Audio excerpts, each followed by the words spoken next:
Hey everybody, this is your brother, Narada, Michael Walden. Welcome to All In, my podcast where we break down music, life, and love, interviews and conversations. Let's get into it. Sandy. There he is. Love you. Love you too, brother. You took me into your heart. Gave me a fresh start. My first flight ever was from LA That's right. to Miami to come see you. That's right. And when I landed, you turned me out, man. Because you're so brilliant on the guitar, man. And I want to thank you for being so open-hearted with me. Well, thank you for being there for us too. Through you, I met Greg Fell. That's right. Greg Jovan. Mm-hmm. On Piano Willie. That's right. And so much of the inspiration and enthusiasm in Miami at that time. Yeah, it was a great time, actually. And there were a lot of great players at the time in Miami, like Jocko and everybody, you know, the whole U of M School of Music. I just want everyone to know on our podcast today, had it not been for your insight and open heart to include me and invite me, I would not be here today. Well, it is my honor to be here with you.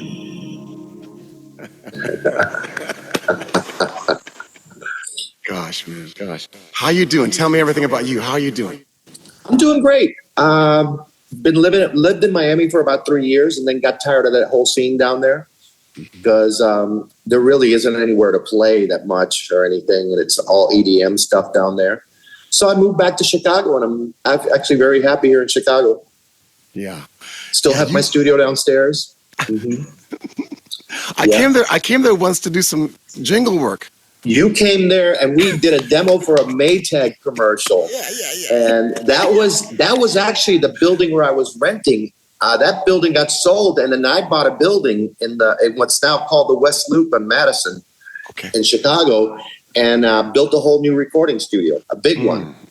So I've been just being in Chicago, having a great old time. Oh, wonderful, Sandy. Wonderful. So let me just, if you don't mind, just give me a little bit of history about you. You know, where you're from, how you grew. You know, just tell us a little bit about you, if you don't mind. Okay, so born in Havana, Cuba. Exactly. Exactly. Okay. Came to the United States, to Miami, like all good Cubans do. And saw the Beatles on TV at 13 years old and said, I got to have a guitar. And my mom got me a guitar, but she got me a classical guitar. And she got me a classical guitar teacher who didn't want to teach me any rock and roll. So him and I lasted together 1 month, and I said goodbye. And locked in, I talked my mom into getting me a Marshall stack and a Stratocaster, and I then proceeded to lock myself in my bedroom and just play for about 16, 18 hours a day. Yes. Barely slept, and just played and taught myself how to play. Yes. And just to not make this a hugely long story, from there I started joining bands in the neighborhood that were better than I was as a guitar player. So I would join that band. Then when I got as good or better as a guitar player in that band, I would go to the next band until one day I met this guy named Rex White who had this big horn band named High Street Carnival, and they were going to Buffalo, New York to play. They had like a 3-month run at a club, and they hired me as a guitar player. That gig lasted 2 weeks because a scout for Edgar Winter came in, saw me play, and took me to Poughkeepsie, New York to meet with Edgar and start playing with White Trash. Right, and that's the word I heard, that you were with White Trash, Edgar Winter. Exactly, and that lasted about 3 months because I really didn't fit in. I wasn't comfortable in that band. I didn't really fit into what they were doing. I was starting to head towards the fusion part, the stuff when you and I got together. Yes. You know, Mahavishnu had come out, and that had just kind of messed with my whole head altogether. You know, And it was no more about, R&B for me at that time. It was more about off signatures and, and experimenting. And Weather Report, too, was a heavy influence, which it was on us also. Yes. And so I left Edgar Winter and came after a few months and came down to Miami. And that's when I met Greg, which would become our financial backer and dear friend. Yes. And through him, he said, what kind of band would you have if you could have any band you wanted to? So I said, I want the best drummer there is. I want the best player there is, best bass player, best guitar, a keyboard player. And he said, well, do whatever you need to do to find them. And somehow, some way through the cosmos, I got to you.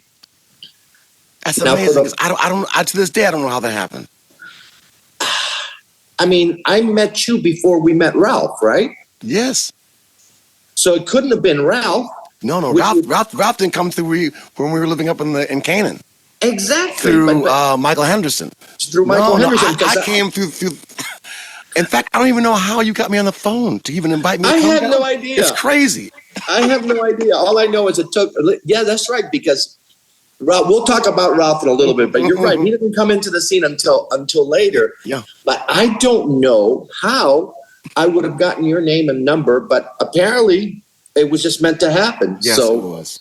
I called you up. Greg Greg got you a ticket, and we rented this warehouse in Miami. We got Willie, and we started just the three of us rehearsing very loudly in the warehouse in South Miami.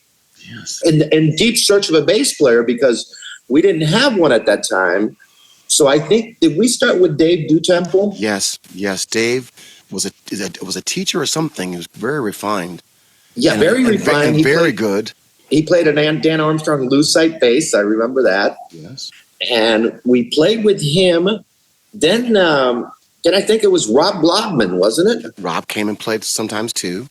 Rob came and played. And then for some reason, I was talking to a friend of mine who was a rock and roll guy that got signed to CBS at one time. And he says, there is this farm in Massachusetts that we used to rent from this really sweet family. And it had a huge house and 5 cottages on 30 acres in the middle of nowhere. And this is in New Marlborough, Massachusetts, right past the Cayman line. So I said, okay. So we called the lady, and the lady says, oh, we gladly rent it to you for $250 a month, which was even ridiculous then. And we all piled in cars and went up there. Right. If I remember correctly, And we were up there with Willie for a time, weren't we? Or did Willie ever make it up there? Yes, he was there for a while. Sure. For a while. Because didn't we play with Billy McCoy also? He came later. But for those who don't know, because we're going quickly, Willie was an exceptional pianist. And yes, he was. Tripped out in the school of a Joe Zawinul. Absolutely, in the school of Zawinul. Mm-hmm. Not sure, not sure what, but just cosmos wide. Yeah. Willie was all over the place, but he was very, very talented. You're right. Very talented and deep thinker. Absolutely. So that was the beginning of it, just the three of us up there. Then we realized we needed a bass player. And me, as a 18, 19-year-old that just didn't care, got Michael Henderson's phone number and called him because I seen him with Miles. Yes. And I called him up and asked him to leave Miles and come join our band, which was hysterical. Like, he's still playing with Miles. Yeah, come. You never met me before. Come play with us. And he says, no, you know what? I got this guy that's really great. And I think either we called him later, or he called me back and he said, I got Ralph right here. Let me let him have him play over the phone. And he played upright bass over the phone for us. Yes, he did. And it was phenomenal. And he was incredible. Clean and fast. Yeah, clean and fast. And then, of course, we sent him a ticket and he was up there like within a matter of a couple of days.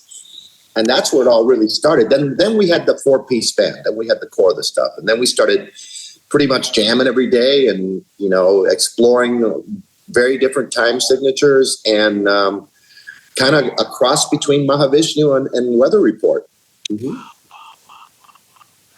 All fond memories, all great memories, all great time playing. No, incredible. This is a time that it's so nice that we can speak about, because it's really pioneering. That whole time in music was really pioneering. It really was. It was like all about experimenting. You know, it was. There was no consideration. Oh, we got to hit the charts with this or this and that. We just wanted to make great music. Yeah. I want to go back to Miami for a minute, because Sure. I want you to know how impactful that was in my life to this day. Being able to play in that warehouse. It was a wrestling warehouse, huge, with mats on the floor. The people could actually come sit on the mats and listen to us play. And listen to us, exactly. From my standpoint, hearing the drums that loud, where I can mic the bass through an SVT amp with Greg DeJova's help to mic it, I could hear so beautifully the sound and make it loud but clear. It was very powerful. And it just really changed me, that I could just hear everything so amplified. And then, of course, you're just a lion. People don't really understand, or maybe they do, but I'm going to tell them. You're just a beast on the guitar, and you cry your heart out. So the combination of hearing you cry with my bass drum, loud like that, and then the cosmic of Willie, to me, that is the new McGuire sisters. No, there's no doubt about it. And you know, at that point, we really weren't in those early days. We weren't missing a bass player. We were the three of us who were just going in there and just doing it. And with your bass drum mic, it was like, here it goes. Yeah. No, that was amazing. That was an amazing time. And to this day, I still have friends from Miami that were one of those people sitting on those mats watching. Yes. Still reaching out to me on social media like, oh my God, I remember you from the warehouse days. And I'm like, God, that's amazing. Yes. Mm-hmm. And I have to also say, you were so kind to me, because like I had never been to Florida, Miami. So that you knew like how to go through the Everglades and how to do all these things that were just like eye-opening and wide expansing for me, you know. And your friends, the people your company, very cosmic people. Open-hearted people, and searching for something. Through them, I met Ina Carmel into Guru's Path, which changed my life. All these things were around. It just seems so like a hotbed. It was of energy. The really funny thing about it, because I heard Jocko's an interview about him lately, where he said that the thing about Miami was, there was just not one style that was popular at that time. If you were in Miami, you were into R&B, you were into pop, you were into jazz, you were into fusion, you were into everything. You had influences from everywhere. And that's really what it was for me. Because I was like, I remember early on in the days, I was heavy into Motown, you know. How do you go from Motown into fusion? Well, you did it. You know, I did it. But Miami was all about that. The musical palette in Miami was very broad. And, you know, as opposed to other places. And it's amazing, because you wouldn't think in that era, which we're talking, what, 72, 73? Yes. Early, like or early even 72. earlier. Yeah. I was just barely 19, if 19, just turning 19. I would have been your age too. Exactly. Yeah. So it was an amazing time for Miami, because that was a very particular space and time. You could go see Jocko playing with Wayne Cochran and the CC Riders in Fort Lauderdale. The next day he'd be doing some other incredible gig somewhere. So, I mean, you had experience because you worked with him. So that came later. I mean, I met him down there. You know, down there. Yeah. Actually, it was Stan Simone. He said, "Do you know about Jocko?" I said, "No," because I worked with you. Then I heard about, through Stan, some of the kids at the school.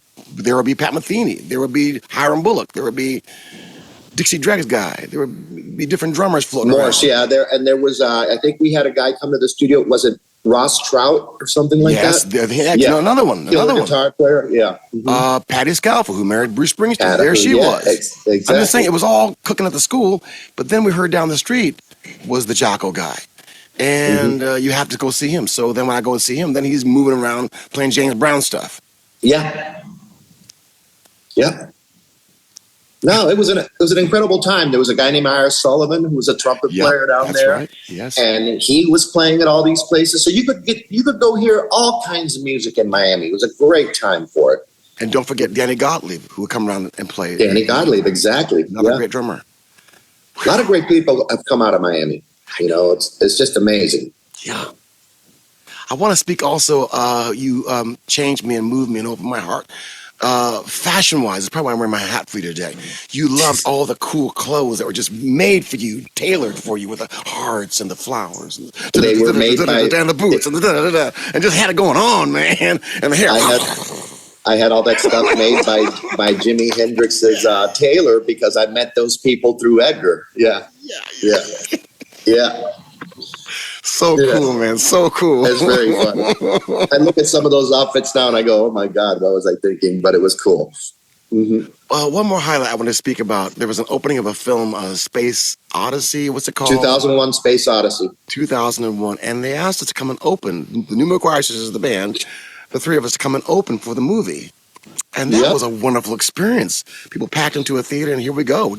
Are playing our music, which they never heard, just out there. So beautiful. And Rob Glodman was playing bass with us that night. Okay. And I remember everybody was in shock because they didn't.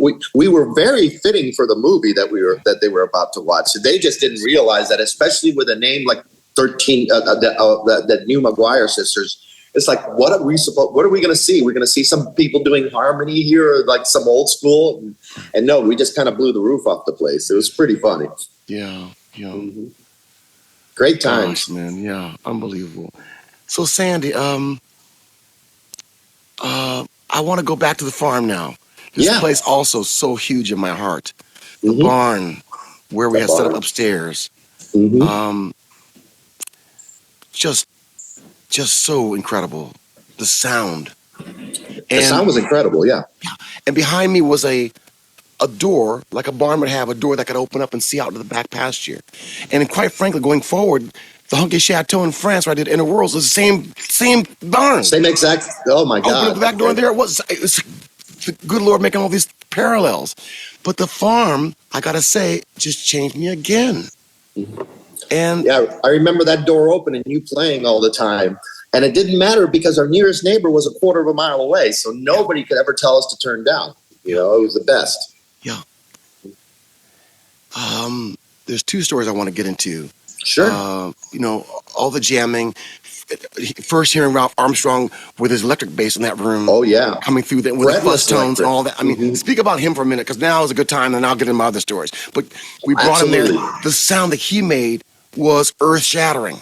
It was, because he was playing a red Fender Precision fretless, if I recall. And it was like, oh, my God. You know, it just took us to another whole level, and his playing was on fire. So, yeah. You know, so thank you, Michael Henderson. God, it was kind of like hearing James James on steroids with fuzz tones and things. I mean, just had all the knowledge of us. He was barely 17. Yeah, exactly. He was barely 17 years old. Mm-hmm. Yeah, it was amazing. Wow. Yeah, it was a very special time, and it shaped all of our careers. Yeah, that's what I want to say. Mm-hmm. That's what I want to say to you, man. And I have to keep thanking you, because you made that happen. You were so, I've got maybe the word eccentric. When you heard about this cat, Billy McCoy out of Detroit. Yeah. Not only you bring Billy in, you had to bring his piano in. So we're flying in his piano from Detroit to go into his cabin so he can be practicing like Herbie Hancock every night of the day. Yeah. I mean, you were just like, whatever it takes, make it happen. Make it happen. And I had a facilitator named Greg Fell who let me do that, which is the best. This is the, to let's give credit where credit is due. If I didn't meet Greg Fell, our past would have probably taken a whole different way to go. I'm pretty sure, because he was really basic. What do you want to do? You want the best fan? Okay, you need this guy here. Send him a ticket. You need this. Oh, you need to build a studio at this farm that we don't own. Let's build a studio. You know, so yeah, he always facilitated everything. You know, so.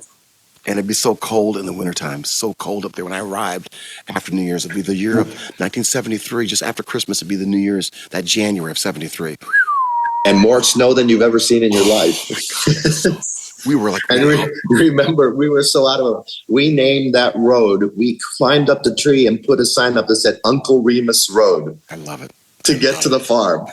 And then we pissed off our neighbors. I love it, man. I love it.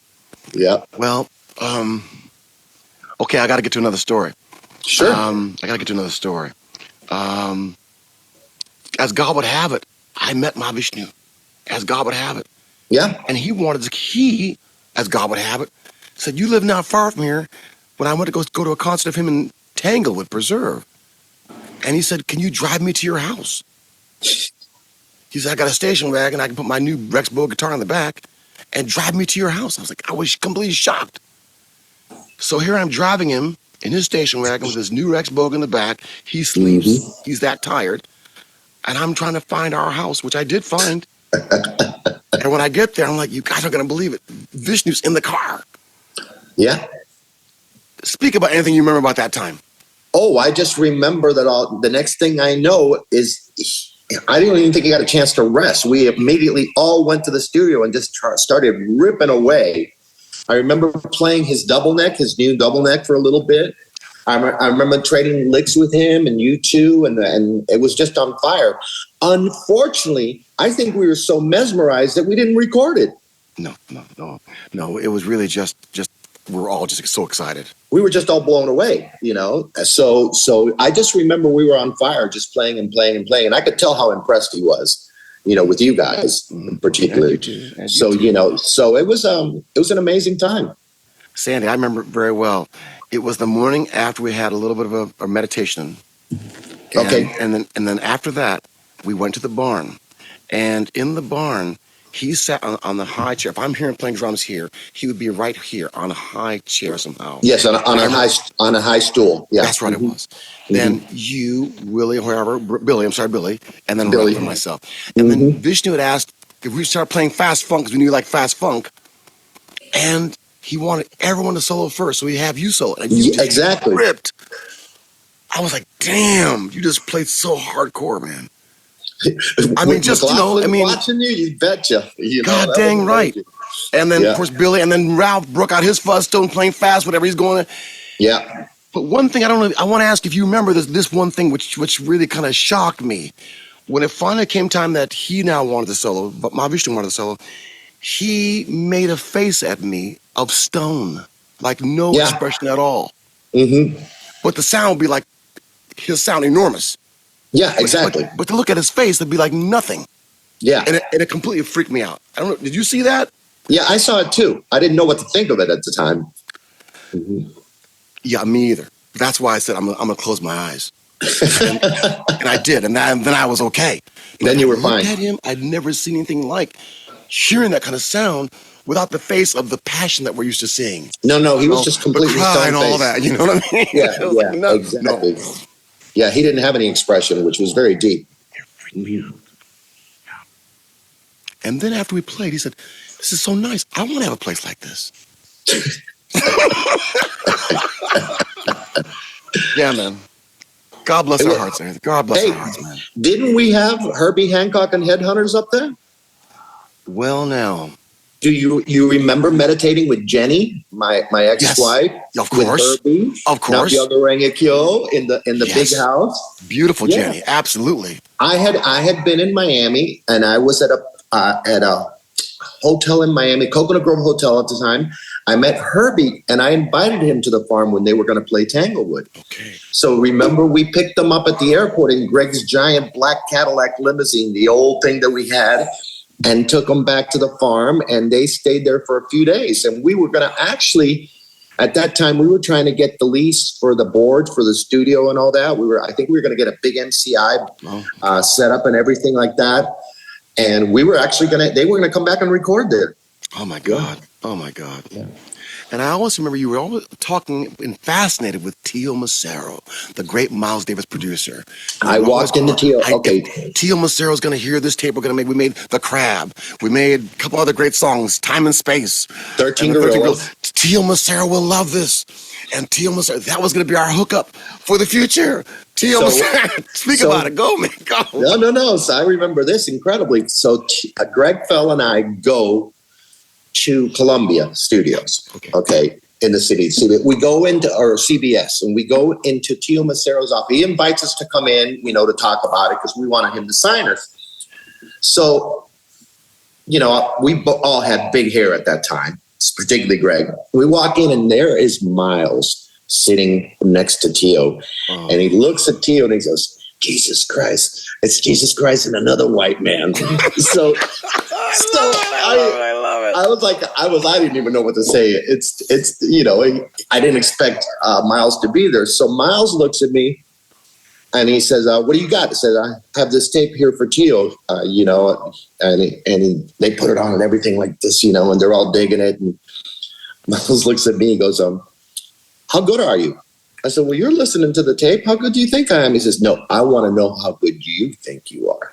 Oh, I didn't know that. "I'm the baddest mother you heard," is the first things that came out to my mouth. So then we all got along real good after that. He wanted to hear what confidence I had in myself, and I realized that right away. I love this story. I did not know that part of it. Yeah. So he said that. And then he told me another great thing. It's not how many notes you play, it's how many you leave out. Now, every musician right now needs to hear this. Say that again, if you don't mind, Sandy. Say this again right there. Miles's words, it's not how many notes you play, it's how many you leave out. Ooh-wee. Damn. And that hit home right away. That was a whole another lesson all of a sudden again. So right away I realized, no, I don't have to just rip it all the time. I could let it breathe, and I could just, put it in where my heart feels it belongs instead of just playing a lot, So it was a great lesson to learn. And then, we were gonna send more stuff to Tio and everything.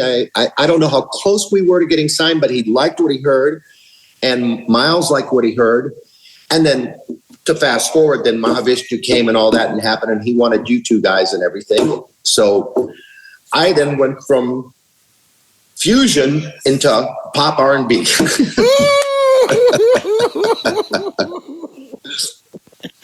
Beautiful, beautiful, beautiful, beautiful. Mm-hmm. God, Sandy, man. I was just I was so excited to even talk to you today because. Oh man, it was great. Yeah, I have so many feelings about all these things that have happened, Yeah, no. Listen, I only have wonderful, fond memories of that whole time because, like I said, if it wasn't for that particular space in time, which was one of our songs, yeah. I would have never done what I've done in my life, in my career. You would have never done what you've done in your career. Maybe you would have done something great, and I would have too, I'm sure, but it wouldn't have taken the same path that it did. I mean, you wound up playing with Jeff Beck. Yes, I did. And, well, I'll talk about that too. Mm-hmm. In the barn one night was a big thunderstorm out in the barn. Yes, a very heavy storm, and I went to the Friend of Rhodes, and that piece I played for you.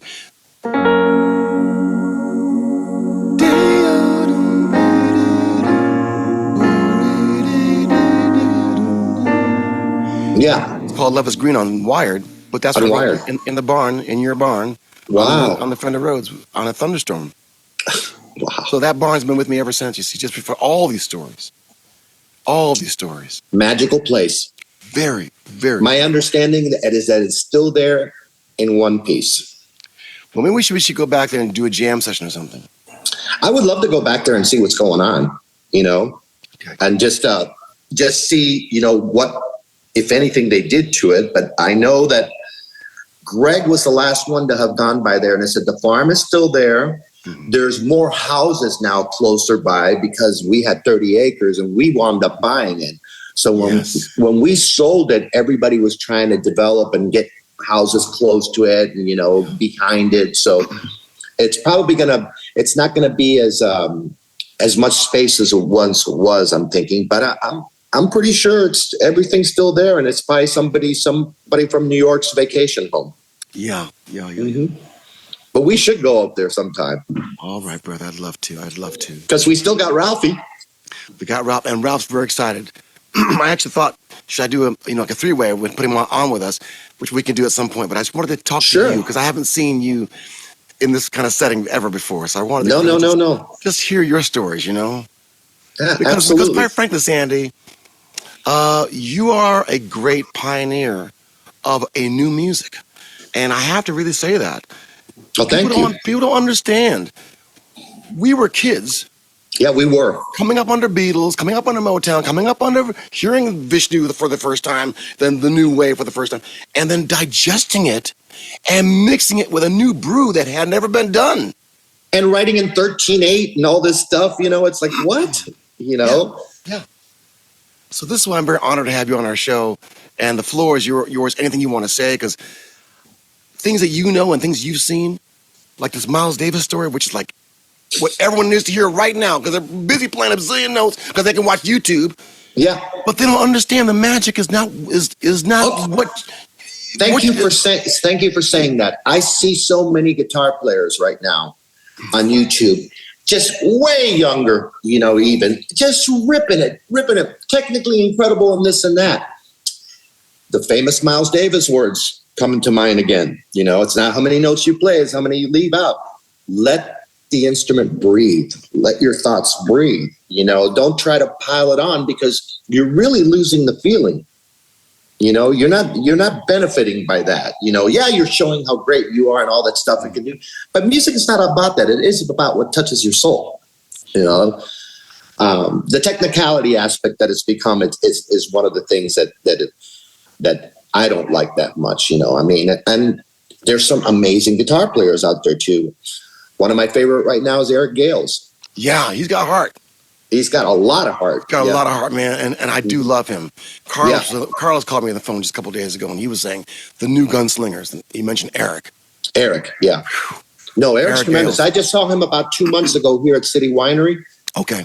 It was like, oh my God. Yeah, no, he was incredible. And he knows how to not play too many notes. He'll rip it. I want to hear you and Eric together. I would love that. That'll probably happen. Why don't you guys come to my studio over here and just record something over here with me? I would love that. I'll get a hold of them. The new McGuire Sisters comes alive again. You know what we need to do, though? I need to go up in my attic here, and I need to find the tapes that are left of the new McGuire Sisters. Because there is stuff with Dave DuTemple in Miami. Yes. There's 7-inch reels, and then there's 10-inch reels of the stuff we did in Massachusetts. Now, the problem is that I think it's 13 Gorillas disappeared with our engineer. Oh, I see. I did not know that either. And Greg has tried forever to get it back from him. He just won't do it. Oh, I see. And Greg DeJoven passed away. You know that, right? I know that. That's so sad. Greg DeJoven went from being our drum roadie to being my manager to being a big shot manager. Well, I didn't realize Carlos Santana's manager, and Tony Williams' manager, and like a manager. I was like, oh, I had no idea he was the one of the people responsible for getting Carlos with Clive and that whole record. I mean, I was blown away by that. It's true. It is true. See, Carlos was with Clive early on, and then went away. But then with our success of Narada and Whitney and Aretha and those records that Greg was part of my life, went to Clive with Carlos, and they made Smooth. And there you go. There was the next level in Carlos's career. Exactly. Exactly. Now that's amazing. Exactly. That's amazing. But yeah, man. And more good things happen on the farm. You guys went to Mahavishnu. I started putting together like a killer R&B band, and I started a band called Night Flight. Oh yeah. And I got Barry Mraz, who had done the Ohio Players. He had done. I remember listening to Sweet Sticky Thing and gone, I got to record where he did this, and I got to use this guy. So started Night Flight, and Night Flight was actually on the album. It was Hamish Stewart, yes, and Steve Ferroni. Oh my God, the Brucker only brothers, the greatest. The Brucker, only the greatest. David Sanborn. Yep. Damn. And another Detroiter, Lamont Johnson. Yeah, okay, man. From Brainstorm on bass, on fretless bass of all things. Yeah. So I did that. So that happened. I did that. And then Clive decided that he wanted me as a solo artist. So there went Night Flight. You didn't know that part. No, I don't. I know about Night Flight, but I don't know what happened just at the end of it. So the weird thing about Night Flight is on Areola, which is part of Arista. Got it. So Night Flight comes out. The record's If You Want It was the record. It takes off. We're like climbing up the charts. And one day, you could call up. Back then, you could call the record label, and a few days before the charts were coming out, they tell you what your position was going to be for the next week. Okay. And I remember we were like number 30 or something like that, and we're climbing. And I called And somebody answered the phone. I said, I'm just calling for chart positions for next week. And a janitor answered the phone. Oh. They closed the company up in the middle of the record climbing the charts. So there you go. No support, no nothing. Boom. So now I'm like, great. Now what happens? So a year goes by and I get a call. Ariola's back again. And Clive's running it. So we want you to do a second album. Okay. So we do a second album. This time the band is Brad Cole from Gino Vanelli. Yes. And the drummer of Gino Vanelli at that time, unfortunately, passed away. And his name will come to me in a second. But that was a great band too. And basically the same thing happened. The record came out. We started doing really well in Asia and all over the place. And record company folded again. Yeah. And then Clive called me up and he said there was one song on the record that he loved. He called me up and he wanted me to be a solo artist on the label. So he signed me as a solo artist for Arista. The problem that ensued was that I didn't realize he was losing air supply. And he wanted me to be the guy that filled that gap. And I wanted nothing to do with that style. I see. That wasn't my thing. He actually told you, I want you to fill the air supply spot. He actually told me that. Yeah. He actually found a guy in California named Joe Torano, Turano, not Torano, to sing with me to become the new air supply. I mean, how crazy is this? You actually find a guy with the same last name with one letter spelled differently. So he got Harry Maslin to produce it. Okay. Now you know who Harry is, right? Yes. He did Fame. Tell the listeners because they may not. So Harry Maslin did Fame with Lennon and Bowie, and I don't know. In the middle of it, I just didn't like what was going on. I mean, I was fighting Clive, telling him, "Listen, you got me to sign with you as a solo artist based on the productions I was doing before and the R&B thing and everything, and I don't feel comfortable leaving that whole style, and this is what I'm comfortable and this is what I want to do." But he was adamant about it. So one thing led to another and it didn't work out and I wouldn't do it anymore. And nobody was really happy with me. So I was delegated back to the farm for 2 years until my contract ran out. Okay. So you went back to the farm. I went to the back farm and I cut down trees for a landscaping company. Oh, I see. Mm-hmm. I see. Yeah. So did that for a while and everything and just put music in the back burner for a little while. Until I came to Chicago. Yeah. And I came to Chicago and I started singing on commercials. But first of all, how did you pick Chicago out of all places? Because Chicago is where Paragon Studios was where I recorded the first Night Flight album that had the most success. So I always said this was a lucky city for me. Yeah. So I'm going to come back to Chicago. And I also heard that there was a really active commercial music industry here. Yeah. So I created a thing for myself where I went to the biggest company here. I was singing on commercials for a while, but I've been told, listen, you need to get with this company if you want to go to the next level and become a writer with them and all that stuff. And so I went to this company called Contract, who was the biggest at the time, and I pitched them on why don't we start a Hispanic music division for commercial. Wow. And they said, yes, that's a great idea. You're hired. We'll do it. Mm-hmm. Okay. So in that 2-week when I just first joined in that two-week interim, all of a sudden there's a big thing with McDonald's is looking for their next song. They're looking for the next big campaign. So they have like 10 writers on staff. They have everybody trying to write it. Everybody all over the city is trying to write it. Well, little old Cuban me comes up with the winning song and I win that. So there went the whole Hispanic division. That never happened because all of a sudden I was their big writer that got them the McDonald's campaign they wanted. So I did that. Coming fresh off of that, right before I did that, I actually got a call from Tony Prendent and Polygram and asked me to produce the Commodores because I had written a song called Solitaire. Was Lionel still with the Commodores at the time? No, it was the follow-up to Night Shift. Oh, I got you. Oh, is that close? I got you. All right. Yeah. So again, how fate happens in this business, and you don't know the story either. Okay. So the song comes out, it's great. Had a great time with them in the studio. We did it at Yamaha R&D in California, in Los Angeles.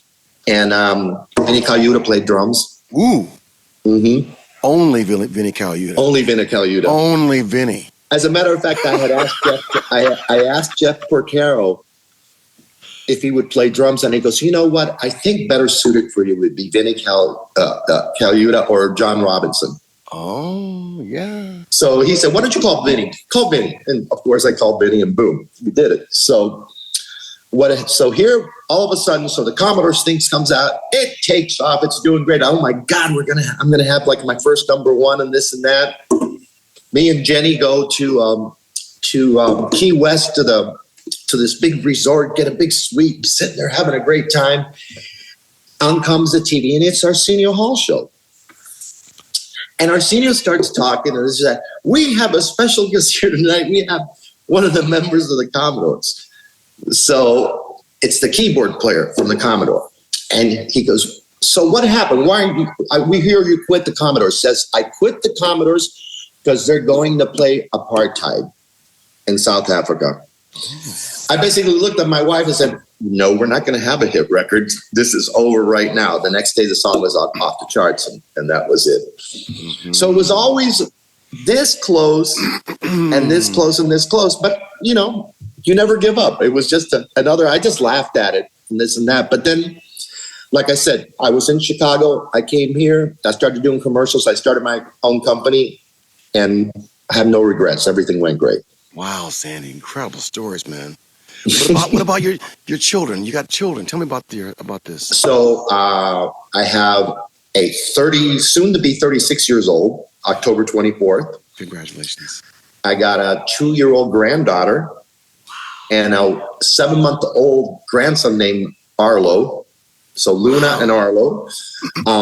He's, amazingly enough, he went to school for advertising, so he's working for Publicis as an account supervisor. Mm-hmm. So he's doing real good. So everybody's flourished and done real well here in Chicago. Wow, man. Chicago. Yeah. And it's funny, my dad's from Chicago. Oh, wow. So as a kid, we went to Chicago, to go visit where he would come from, where he would, play and all that. And I went to a place called the Regal Theater when I was real young. Yeah. And witnessed the young Stevie Wonder at the Regal Theater. Mm-hmm. And those great artists coming on that stage, and got my mind blown from Chicago and the sound.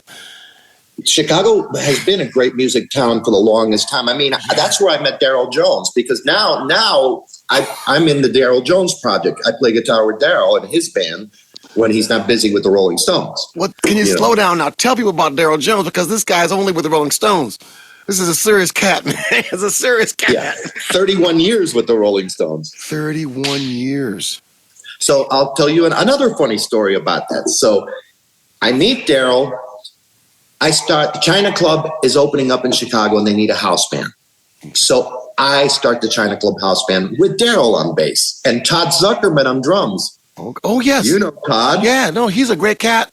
Yeah, he's amazing drummer. He's with Styx now. Yeah. So Todd Zuckerman, myself, Daryl, let me see, Steve Bassett on keyboards, great keyboard player, a bunch of other people. It was like 10 pieces up there. But anyways, to make a long story short, so Daryl's coming, I'm putting Daryl's on sessions and stuff like that. Yeah. Because, he had just gotten off the Madonna tour. So I'm putting him on sessions and everything. And one day we're doing a session, and I'm in a cab on the way to the studio, and I picked up a Rolling Stone magazine. I see Bill Wyman left the Rolling Stones. Right. So I get to the studio, I go, "Daryl, Stones are looking for a bass player." He says, "Man, well, I don't know who I can get in touch with." So I called Steve Ferrone. He gave me the number, and the rest is history. Wow. Mm-hmm. So you made that happen. I facilitated the phone numbers through Ferrone so that he could call them up and say, "Hey, you made that happen, man." See, you got a knack for connections. How you found me in LA, because when you called me, you said, "I heard about you." I said, "Oh, okay." I don't know how you heard about me. I don't either to this point. Yeah, but you have a thing about these connections, man. Here you are, all of a sudden, at Tio Macero's office talking to Miles Davis. You got a thing with these connections. Yeah, no, there's some crazy thing about that for sure. Yeah. Yeah. So then So here we are 31 years later. He's still playing with the Rolling Stones. And when he goes out, we do stuff. I'm in his movie that he has out now, Daryl Jones and the Blood. I got to see it. Yeah, it's on Prime and on Apple TV. So that's out now. The Stones are in it. Everybody's in it. It's about his whole career. It's really good. So, yeah. And other than that, I just sit in Chicago and wait for the next gig to come. Yes, brother. Yes. Mm-hmm. Well, I sure would like you to come and visit Sitarpan. I would love to. I'm going to take you up on Eric Gales. I'm going to call him up. Oh, God. He's phenomenal. That would kind of be cool. You, me, Eric Gales, and Daryl. Yeah, man. Come on. Yeah. Come on, man. See, because you're a Leo. You're a fire in the heart. You got that fire in the heart, and you know how to sing those melodies, man. Mm-hmm. You know how to sing those melodies, man. Well, bless you. Oh, that's no, I'm not going to get my door. That's okay. Okay. There's a sign. It's Amazon. There's a sign for them to deliver next door. I got one story to tell you. It's a little embarrassing, but I got to share it with you. Okay. On my last tour with Jeff Beck, we did like almost 3 years together. Yes. All over America and all around and all that. And we were coming through your neck of the woods. And you were playing at Summerfest in Milwaukee. Thank you.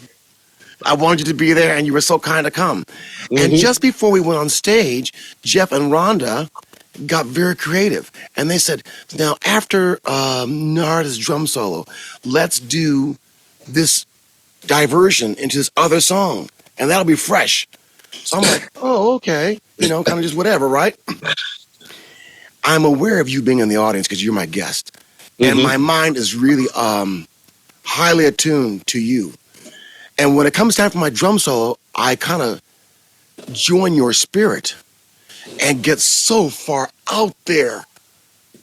I mean, like out there, that when I come back to earth, man, my body kicks back into what we normally do with the band. Mm-hmm.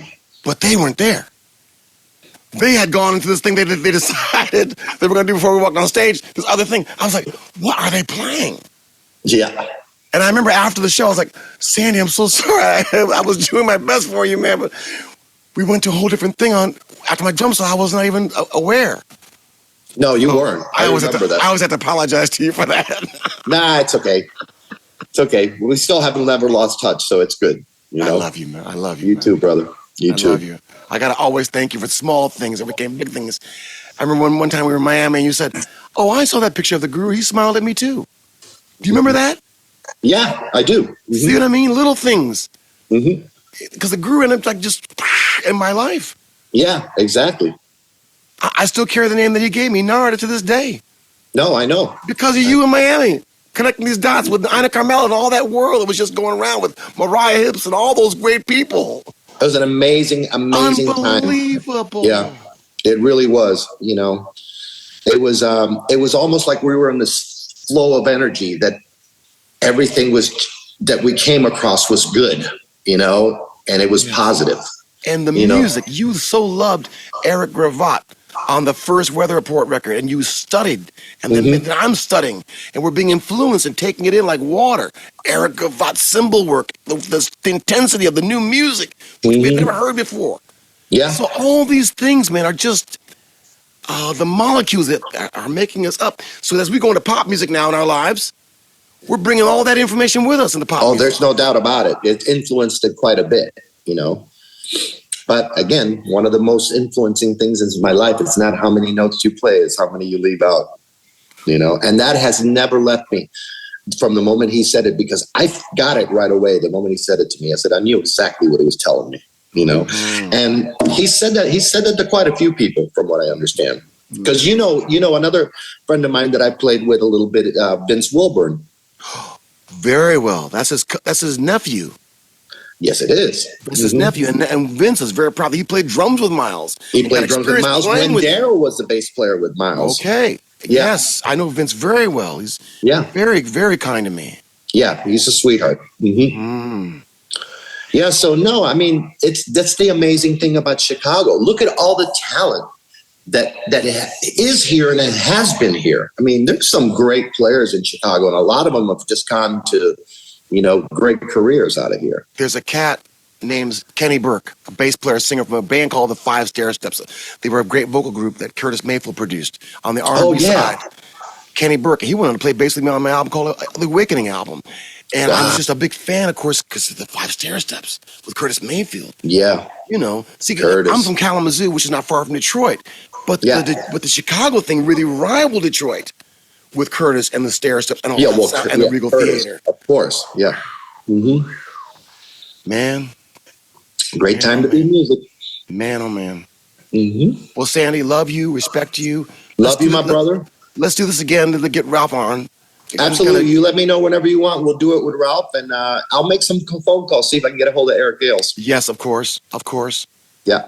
And just really wanted to let you know, man, things that you felt in your spirit, that you manifested, are with me to this day. Well, thank you, and likewise with you, my friend. Okay. Ladies and gentlemen, welcome my brother, Sandy Torano, who's such a great guitar player, but truly a pioneer in the music, brought together things that were so eye-opening, have changed my life, changed the lives of all you all, don't even know it. So, God bless you, Sandy. God bless you, too. I was so excited to have you on this show today. So excited to just share your wisdom and your light and the things that only you've seen that you know. Thank you, my brother. And your perseverance in music. Thank you. And your heart's cry.